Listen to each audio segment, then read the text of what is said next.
24-এর ফলাফল বেরিয়ে গিয়েছে, কিন্তু 24 থেকে 26-এর নজর গুরুত্বপূর্ণ সেই বৈঠক ইতিমধ্যেই শুরু হয়েছে কালীঘাটে।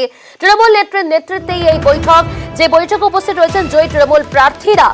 আমাদের সঙ্গে রয়েছে আমাদের প্রতিনিধি। কালীঘাটে সেই শীর্ষ বৈঠকে উপস্থিত হয়েছেন, যোগ দিয়েছেন অভিষেক বন্দ্যোপাধ্যায়। ইতিমধ্যেই সেই বৈঠক কিন্তু শুরু হয়েছে। রয়েছে আবির, ইতিমধ্যেই বৈঠক শুরু। যেমন তুমি বলছিলে, তোমার সঙ্গে কিছুক্ষণ আগে কথা হচ্ছিল যে বেশ কিছু গুরুত্বপূর্ণ বিষয় আলোচনা হতে পারে। বৈঠক তো শুরু হলো, কোন কোন বিষয়গুলো উঠে এলো এখনো পর্যন্ত আলোচনায়? দেখো, 4:15 নাগাদ বৈঠক শুরু হয়েছে এবং বৈঠকের শুরুতে ইউসুফ পাঠান, মিতালি বাগ, রচনা বন্দ্যোপাধ্যায় এবং জগদীশ বাসুনিয়া এদের সব থেকে বেশি প্রশংসা করলেন হচ্ছে মমতা বন্দ্যোপাধ্যায়। এর মধ্যে ইউসুফ পাঠানকে তিনি জায়ান্ট কিলার বলে দিনের বৈঠকের মধ্যে উল্লেখ করেছেন। একই সঙ্গে ইউসুফ পাঠানের হয়ে মুর্শিদাবাদের জেলায় সাংগঠনিক ক্ষেত্রে, বহরমপুরের ক্ষেত্রে যারা নির্বাচনী ক্ষেত্রে পর্যালোচনা করেছেন তাদেরও ভূমিকার ব্যাপক প্রশংসা করেছেন মমতা বন্দ্যোপাধ্যায়। একই সঙ্গে হচ্ছে কোচবিহারের মতো জেলা, আরামবাগের মতো আসন, সেখানেও তৃণমূল কংগ্রেস কর্মীরা এবং প্রার্থী তারাও নির্বাচন কেন্দ্রিক বিভিন্ন কাজে যেভাবে কাজ করেছেন তার ঢালাও প্রশংসা করতে দেখতে পাওয়া গিয়েছে। একই সঙ্গে যেটা সূত্র মারফত জানতে পারা যাচ্ছে, তিনি উল্লেখ করেছেন যে আজকে বৈঠকে উপস্থিত রয়েছেন অনেকেই যারা স্বল্প ব্যবধানে হেরে গিয়েছেন, কিন্তু তারা দারুণ লড়াই দিয়েছেন। এবং সুজাতার প্রসঙ্গের কথা বৈঠকের মাঝেই বললেন মমতা বন্দ্যোপাধ্যায় যে সুজাতা যে স্বল্প ব্যবধানে হেরে গিয়েছে সেখানে খারাপ ফল হয়েছে, কিন্তু সুজাতার যে লড়াই করেছে তার দারুণ প্রশংসা তিনি করেছেন।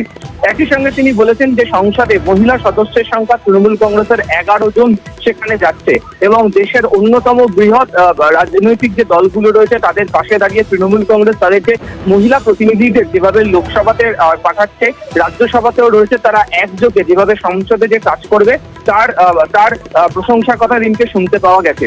সূত্রের খবর, মমতা বন্দ্যোপাধ্যায় দিনকে উল্লেখ করেছেন যে কেন্দ্রের এই সরকার যেভাবে জোট গঠন করে চলছে তাতে তারা দ্রুত করে যাবে। এক্ষেত্রে দাঁড়িয়ে যারা সাংসদরা রয়েছেন তাদেরকে কি ভূমিকা ভিতরে পালন করতে হবে সেই সংক্রান্ত বক্তব্যই এই মুহূর্তে মিটিং এর মধ্যে রাখছেন তৃণমূল সুপ্রিমো। সঙ্গে থাকো আবির। 24 থেকে 26-এ নজর, অত্যন্ত গুরুত্বপূর্ণ সেই বৈঠক ইতিমধ্যে শুরু হয়েছে কালীঘাটে। 4:15 নাগাদ শুরু হয়। এই বৈঠকে যোগ দিয়েছেন অভিষেক বন্দ্যোপাধ্যায়। জয়ী তৃণমূল প্রার্থীদের প্রশংসা করলেন তৃণমূল সুপ্রিমো। ইউসুফ পাঠান, মিতালি, রচনাদের প্রশংসা করলেন তৃণমূল নেত্রী। তিন প্রার্থী কিন্তু এবার প্রথম দাঁড়িয়েছিলেন, লোকসভা নির্বাচনের প্রার্থী হয়েছিলেন রাজ্যের শাসক দলের। ভূয়সী প্রশংসা করলেন ইউসুফকে জায়ান্ট কিলারের তকমা দিলেন মমতা বন্দ্যোপাধ্যায়। পাশাপাশি গোটা জেলার নেতাকর্মীদের সাধুবাদ দিয়েছেন। সুজাতা তার হার নিয়ে আক্ষেপ থাকলেও তার লড়াইকে কিন্তু সাধুবাদ জানালেন তৃণমূল নেত্রী মমতা বন্দ্যোপাধ্যায়। পাশাপাশি জগদীশ চন্দ্র বসুনিয়া তার প্রশংসাও করলেন মমতা বন্দ্যোপাধ্যায়। আমাদের সঙ্গে রয়েছে আর এক প্রতিনিধি সোমরাজ। ইতিমধ্যে সেই বৈঠক শুরু হয়েছে, প্রশংসা করলেন জয়ী তৃণমূল প্রার্থীদের তৃণমূল নেত্রী। কিন্তু আরো একটা বিষয় জানতে চাইবো যে আমরা জানি যে আজকের এই বৈঠকে আসন ভিত্তিক ভোটের ফল নিয়েও পর্যালোচনা করা হবে।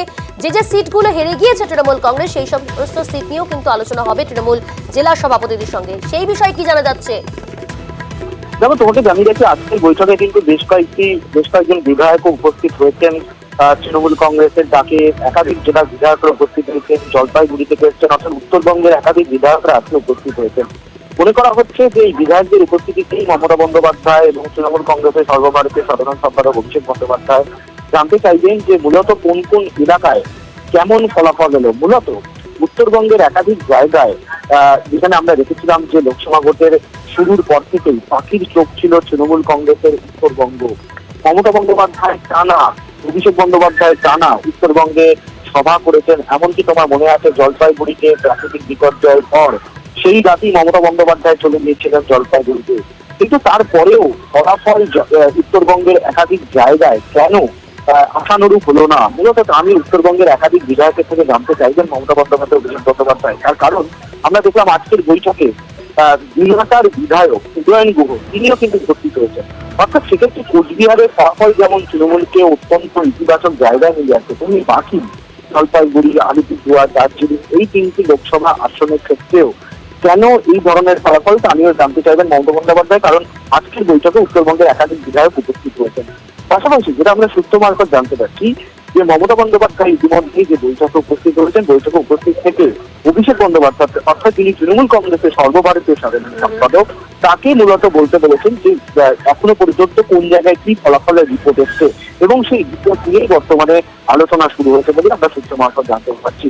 ফলত সব মিলিয়ে বিধানসভা ভিত্তিক কোন কোন জায়গায় ব্যর্থতা রয়েছে বা কোন কোন জায়গায় ফলাফলের রেজাল্ট অর্থাৎ ভোট উঠে গেছে, গোটা বিষয়টি নিয়েই আলোচনা করা হবে আজকের বৈঠকে বলে মনে করা হচ্ছে। বেশ।